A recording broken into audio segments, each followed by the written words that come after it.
네, 기본소득당 용혜인입니다. 경찰청장님, 예. 국가경찰위원회가 2월에 집시법 시행령 개정안을 의결을 했잖아요. 네. 이 시행령 개정안이 경찰이 집회를 금지하거나 제한할 수 있는 주요 도로에 서울 백범로, 이태원로, 다산로, 그리고 녹사평대로, 서빙고로 등을 새로 포함시켰습니다. 맞죠? 예. 네, 이게 용산 대통령실 인근 도로죠?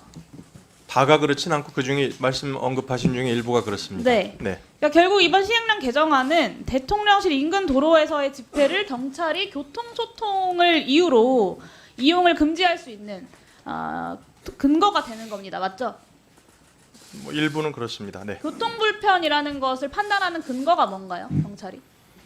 그 일정 그 통행 속도라든지 통행 관련 규정이 양이라든지 있나요? 그건 뭐 법령까지는 아니고요. 그렇죠. 네네. 결국에는 해당 관서장이 자의로 임의적으로 인근 집회를 금지할 수 있게 되는 겁니다. 그러니까 자의임의라는 말씀은 조금 좀 아니시고요. 네, 근거 규정이 있는 것이 아니니까요. 네. 똑같은 상황에 대해서 누군가는 다르게 판단할 수 있는 거 아닙니까? 지난해 12월에 헌법재판소가 대통령 관저 100m 안에서 시위를 금지하는 집시법 11조에 대해서 전원일치로 헌법 불합치 판결을 내렸습니다. 알고 계시죠? 예. 그리고 1월에도 서울행정법원이 경찰의 대통령실 인근 집회 금지 처분이 부당하다라는 판결을 내놨어요. 이것도 알고 계시죠? 근데 이런 헌재의 판결과 서울행정법원의 판결에도 불구하고 올해 1월에 이것들이 다 막히게 되니까 12조에 대한 시행령을 바꿔서 교통을 핑계로 대통령실 인근 집회를 막겠다라고 하는 시행령 개정안을 국가경찰위원회가 통과를 시킨 겁니다. 지난 11월에도 이 해당 내용을 논의한 바가 있죠. 경찰위원회에서. 네. 네. 근데 똑같은 안이었는데 집회 시위 자유를 제한한다라는 이유로 통과시키지 않았어요. 그런데 3달 사이에 헌재와 서울행정법원의 판결로 집시법 11조를 적용할 수 없게 되니까 똑같은 시행령 개정안을 올해 다시 회의를 개최해서 3개월 만에 통과를 시킨 거예요. 그러니까 심지어 그 회의에서조차 이걸 통과시킨 회의에서조차 위헌의 소지가 있다. 그래서 궁극적으로는 법 개정 논의가 필요하다라는 의견이 있었고 반대 의견이 있었는데도 원안대로 통과가 되었습니다. 이게 법원의 판결과 정반대되는 내용의 시행령이고 결국에는 법원의 판결, 헌재의 판결을 비껴가서 대통령실 인근의 집회 시위를 금지하기 위한 꼼수입니다. 주요 도로 지정 기준은 규정되지 않아 있어요. 그러니까 근거 규정도 없이 대통령실 인근 도로를 지정하신 거예요. 헌재와 법원의 판결에 반하는 사항을 입법을 통하지도 않고 시행령 개정을 통해서 마음대로 경찰이 하고 있는 겁니다. 국민의 기본권 제한에 관한 사항을 법률이 아니라 시행령으로 그리고 아주 임의적으로 제한할 수 있도록 개정을 하신 겁니다. 윤석열 대통령께서는 취임사부터 시작해서 항상 자유를 강조하셨거든요. 그리고 그 자유권의 핵심 중에 하나가 바로 이 집회 시위의 자유입니다.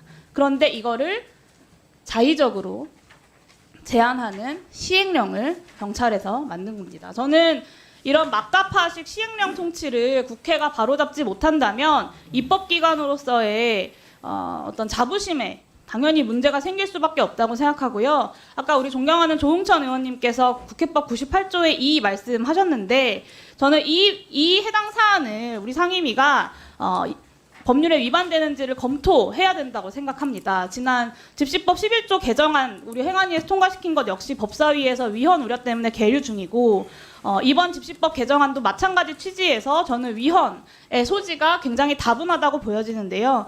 행안위에서 이 시행령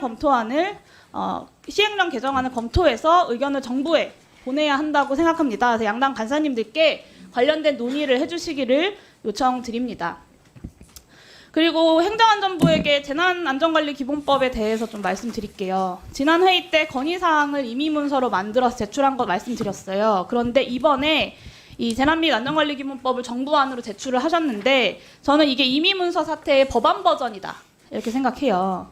언뜻 보면 문제가 있었으니까 고치겠다라는 것으로 보이지만 실제로는 실익이 없는 상향입법에 불과한 건데 참사 당시에 행안부가 스스로 재난관리 주관 기관이었다라는 걸 실토하고도 중수본 설치 책임을 회피하고 있는 것에 이 문제가 시행령이 아니라 법률이었으면 달랐을 거다라는 취지의 개정안을 지금 제출하신 겁니다. 맞습니까? 그렇지 않습니다. 그럼 뭡니까? 현재 재난안전법에 이제 재난관리 주관기관을 대통령으로 하도록 되어 있는데 그 부분에 대해서 이제 대통령이 별표 양식으로 있는 것을 좀 더 명확하기 위해서 저희들이 법률로 시행령에 상향해서 이미 되어 있잖아요. 그리고 네. 그것을 당시에 지정했었어야 되는 거를 하지 않았던 것이 하지 않았던 거거나 아니면 했음에도 불구하고 중수본 설치를 하지 않은 것이죠. 더군다나요, 책임 면피를 위해서 계약하려는 부분까지 슬쩍 집어넣습니다. 중수본 설치 조건을 재난이 발생할 우려가 있는 경우에서 재난을 수습하기 위해 필요하다고 인정하는 경우로 슬쩍 바꿔놨어요. 이게 국정조사 마지막 날 청문회에서 장관이 제대로 답하지 못했던 바로 그 지점을 탄핵심판 소추 중인 지금 슥 고쳐버리겠다는 의도 너무 투명하다. 너무 당황스럽습니다. 이 전문위원회 검토 의견에서도 이 부분 지적하고 있는데요. 재난관리 주관기관의 장이 필요하다고 인정하지 않으면 중수본을 설치 운영하지 않을 수 있다고 해석될 여지가 있다라고 검토를 하고 있습니다.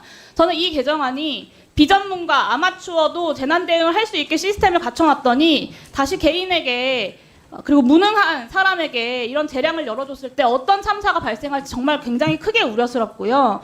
또 한 가지 지적하고 싶은 건 이태원 참사 관련돼서 마무리하겠습니다. 이태원 참사 관련돼서 원인 조사도 행정안전부에서 제대로 안 해놓고 그 시간에 어떻게든 이상민 장관 탄핵에 대해서 방탄할 논리를 만들어내고 관련된 법 개정안 만들어내는 데 시간을 보내고 있었다는 거예요.